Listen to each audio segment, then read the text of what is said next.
आपको एक खौफनाक कहानी सुनाएंगे जिसे सुनकर आपके रोंगटे खड़े हो जाएंगे। एक ऐसा गांव जहां हर रात अजीब आवाजें सुनाई देती हैं और लोग खौफ से कांपते हैं। यह कहानी उस गांव की है जो सदियों से एक शापित बुराई के चंगुल में फंसा हुआ है। क्या वह शाप कभी खत्म होगा? आइए सुनते हैं इस गांव के रहस्य को, शापित गांव की कहानी। गांव का नाम था कांदीपुर, जो एक छोटे से पहाड़ी इलाके में बसा हुआ था। यह गांव अब अपनी खूबसूरती और शांत वातावरण के लिए जाना जाता था, लेकिन किसी समय यह गांव बुरी शक्तियों के कब्जे में था। कहा जाता है कि कई साल पहले एक अजनबी तंत्र मंत्र ज्ञानी ने गांव में कदम रखा। उसने गांव वालों से कहा कि अगर वे उसकी मदद लेंगे तो उनके जीवन में अपार सुख आएगा, लेकिन उसने जो नहीं बताया वह था उस तंत्र मंत्र का खौफनाक परिणाम। एक दिन तंत्र मंत्र के दौरान कुछ गलत हो गया और वह ज्ञानी अपनी जान गंवा बैठा।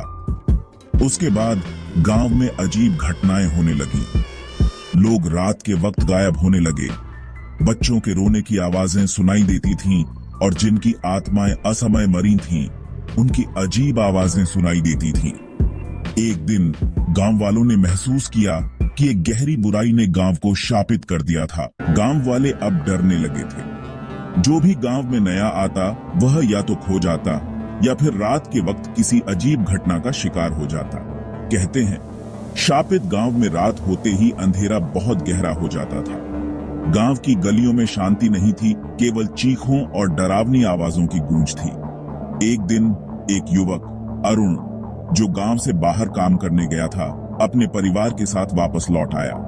वह गांव के इतिहास से अनजान था और उसकी बहन राधिका ने बताया कि गांव में कुछ अजीब हो रहा है। राधिका ने अरुण से कहा, यह गांव शापित है। हर रात गांव के पुराने घरों में लोग गायब हो जाते हैं। कोई भी रात में बाहर नहीं जाता।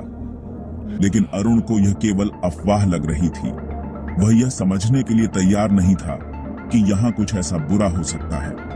एक रात जब अरुण और राधिका घर में अकेले थे, उन्होंने बाहर से अजीब आवाजें सुनी। आवाजें जो इंसान की नहीं बल्कि किसी भूतिया साया की थीं। अरुण ने हिम्मत जुटाकर बाहर जाकर देखा तो सामने एक काले कपड़े में लिपटी हुई औरत खड़ी थी। उसकी आंखें पूरी तरह से काली थीं। उसके मुंह से बस एक शब्द निकला, तुम भी शापित हो, और इसके बाद वह अचानक गायब हो गई। अरुण और राधिका को अब समझ में आ गया कि गांव में क्या हो रहा था। दोनों ने गांव के बुजुर्गों से बात की और उन्होंने बताया कि यह शाप एक सदी पुरानी घटना से जुड़ा है। गांव के पुराने लोग कहते थे कि गांव के राजा ने अपनी हवेली में एक काले तंत्रज्ञ को बंदी बना लिया था और उसे नष्ट करने की कोशिश की थी। तंत्रज्ञ की आत्मा अब उस हवेली में कैद थी और उसने गांव को शापित कर दिया। हवेली में हर रात अजीब घटनाएं घटती थीं और जो लोग भी उस हवेली के पास जाते थे उनका शापित होना तय था। अरुण और राधिका ने फैसला किया कि वे इस शाप को खत्म करेंगे। दोनों ने एक पुराने तंत्र मंत्र का किताब ढूंढी जिसे एक बाबा ने लिखा था।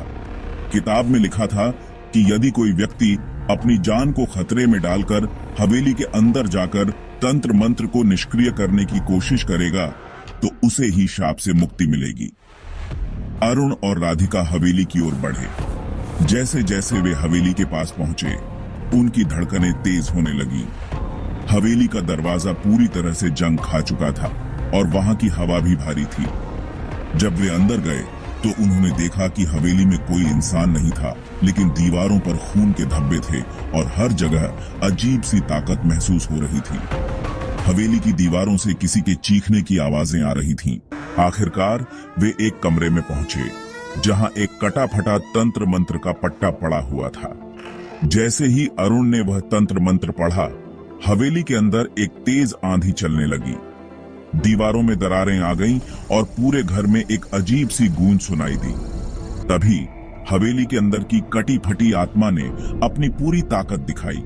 वह आत्मा अरुण और राधिका के सामने आई और उसने कहा, तुम नहीं समझते, तुम इसे खत्म नहीं कर सकते। लेकिन अरुण ने हिम्मत नहीं हारी और मंत्र को पूरा किया। हवेली की गूंज धीरे धीरे शांत हो गई और शाप का असर समाप्त होने लगा। अरुण और राधिका ने हवेली से बाहर कदम रखा। अब गांव में शांति थी और जो लोग शापित थे वे फिर से सामान्य जीवन जीने लगे। लेकिन कुछ समय बाद गांव में फिर से अजीब घटनाएं घटने लगी। क्या यह शाप खत्म हो गया था या फिर यह केवल एक अस्थायी शांति थी जो आने वाली खौफनाक रातों का संकेत थी? तो क्या यह शापित गांव सच में शापित था या बुराई की वापसी सिर्फ समय की बात थी? यह सवाल हमेशा अनुत्तरित रहेगा। गांव में थोड़े समय तक शांति रही, लेकिन अरुण और राधिका को पता था कि शांति स्थायी नहीं होगी। कुछ महीनों बाद गांव के बाहरी इलाके में अचानक गायब होने की घटनाएं शुरू हो गईं।